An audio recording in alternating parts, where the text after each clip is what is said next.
Welcome to the Edge of Casual. I am Verso, and today I'm going to be looking at Builders of Egypt Prologue from the developer Strategy Labs.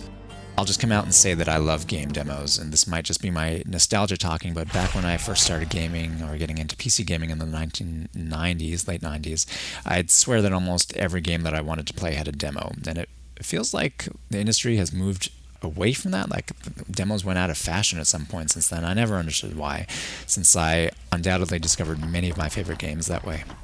But anyway, here's one for the as yet unreleased Builders of Egypt. And look, if I'm being honest and you want the too long didn't watch version, you're basically going to get what you pay for here. My overall impression, and keep in mind that this game is a year old at this point, the prologue version of it, is that at this level of development captured in this demo, and looking past the plethora of bugs, because there are so many of them, Builders of Egypt is sort of the bog standard city builder experience. And I mean, it's fine if you enjoy the thematic elements. I think you could enjoy what's on offer here, but as of yet, I haven't seen anything that hasn't been done better by, say, the Anno series of games or games like Banished. I mean, it seems to be casual friendly, it looks nice, and it runs well for me at least. I think I just want something more, and it's difficult for me to put my finger on what, and it's possible that I might feel differently if the developer can solve the many problems on display in this demo. But anyway, with all that said, let's just have a ramble over some of the details here, and maybe you'll get a sense of what's on my mind. So first off, the demo in this case is it's essentially two shortish campaigns. They give you relatively achievable mission objectives. You can play them either in campaign mode or sandbox mode. Strangely, I'm not sure what the difference is. I don't think there is any difference. I think it's just a mistake, basically.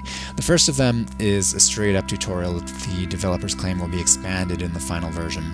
It's serviceable as it stands right now, but, you know, like a lot of what I'm seeing here, it needs a ton of improvement.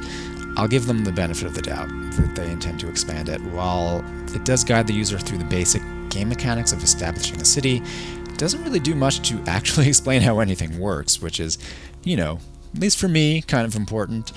I'll have a lot to say about that in a bit, but for now, I'll just give you an example from the second mission. So it requires you to achieve a prosperity level of 9.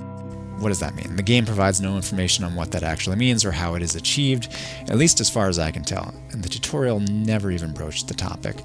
So you would assume that it has something to do with your city's income of bread or the wages that you pay to your laborers, but long past the point that I was rolling in dough, so to speak, I was stuck at prosperity level 5, and I never figured it out. I could not complete this mission. I'm not going to look up how to do it because I shouldn't have to. I achieved all the other mission objectives, easy peasy. This one should have been the same. Moving on. My major issue with the prologue is that there are just so many frustrations like this. Not to the extent that it makes the game hard, really, but it just left me with the feeling of fumbling around in the dark on pretty much everything. So another simple example, natural resources are not visible on the map. There's no overlay that you can apply to quickly spot them, so that you can place your city buildings without accidentally situating them on top of a resource that you might want to harvest later, like clay. Instead, suitable locations show up as highlighted squares only when you attempt to place a building, like a clay mine, or whatever they call it. Okay, I can deal with that. I'll just learn to plot a city out in my head before I start. So I'll look at where everything is, I'll make a mental map, and maybe place some streets around where I don't want to build yet, things like this. Still, moving on, and this is really the major issue for me. Builders of Egypt does not provide info about the speed of resource generation. Almost nothing about this is really intuitive. Outside of farms, kind of, they're a little bit more intuitive because they're tied to the season. The seasons are Akat, Peret, Shemu, which are like flood, sowing, and harvest season, I guess. Not sure if I'm saying them correctly, but you get the idea. What about everything else, though? So the fishing wharf, for example. How many people can a wharf feed? It's 200 fish per cycle, but how long is a cycle? How often do people need to eat? How many fish does each household need? Also, why is fish labeled as lettuce in the household interface? That last one is just a funny mistake, but you get my point. None of this is made transparent to you through the in-game interface, and it should be. It really should be.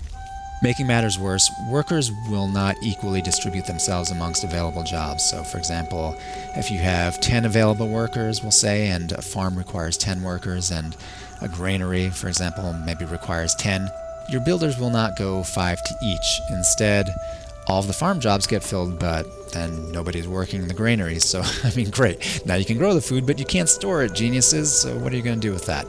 Similarly, resources get hoarded by houses, where you have one household go and take all the food in a stack, which is 100, I guess. That's a problem on its own, because it's feast or famine, right? It's feast for the one house and famine for everybody else in the queue at the bazaar.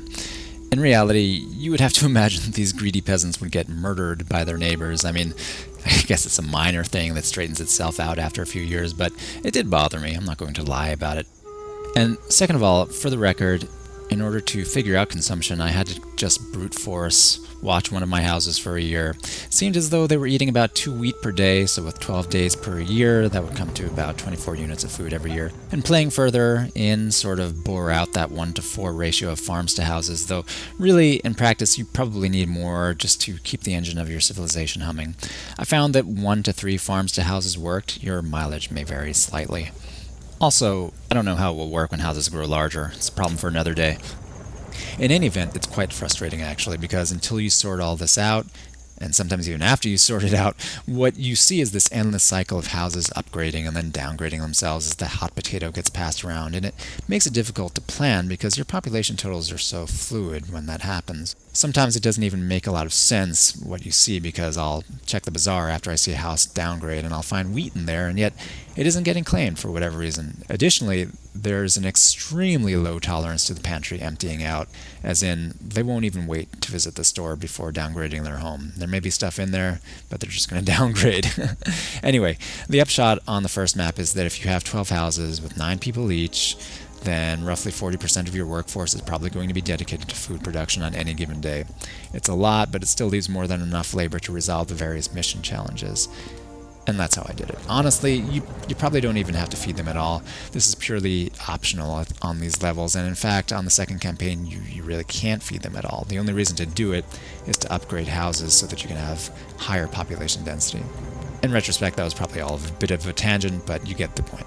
Look, beyond these more substantive problems, I could also nitpick this game apart. I could complain about how you can't zoom out enough, how you can't tilt the camera down far enough to ground level in order to see the horizon, how the environmental effects continue to animate even when the game is paused, how it's easy to collect too many items like straw without a good means of disposing of your oversupply, how the game provides no information for you about a building, like how many workers it requires before you place it, how jobs get filled purely in the order of which you built the building, how you need to zoom way in on the world map to click on the city with which you want to open trade because you can't click on the huge plaque with the city name, or how you can't drag informational windows around, etc. But I won't. I'm going to hope that they solve most of these problems. I think there's something here potentially, but we're just not seeing enough of it yet in the demo. So, for example, you get nothing at all in the defensive or authority building section. What I will say for certain is that the in-game informational tools in particular need major work. Production and consumption cycles need to be absolutely clear so that users can properly visualize production chains and population support, things like this. So we'll see. Strategy Labs released this demo nearly a year ago, as I think I said at the outset, so we can hope that they've made significant progress since then, though we probably won't know until it releases whether they've managed to create something that will rise above the trappings of kind of the vanilla city builder. So you may have thoughts, like maybe I'm being unfair, it is a demo after all, so feel free to share them below. And as always, thanks for coming out to the edge of casual with me.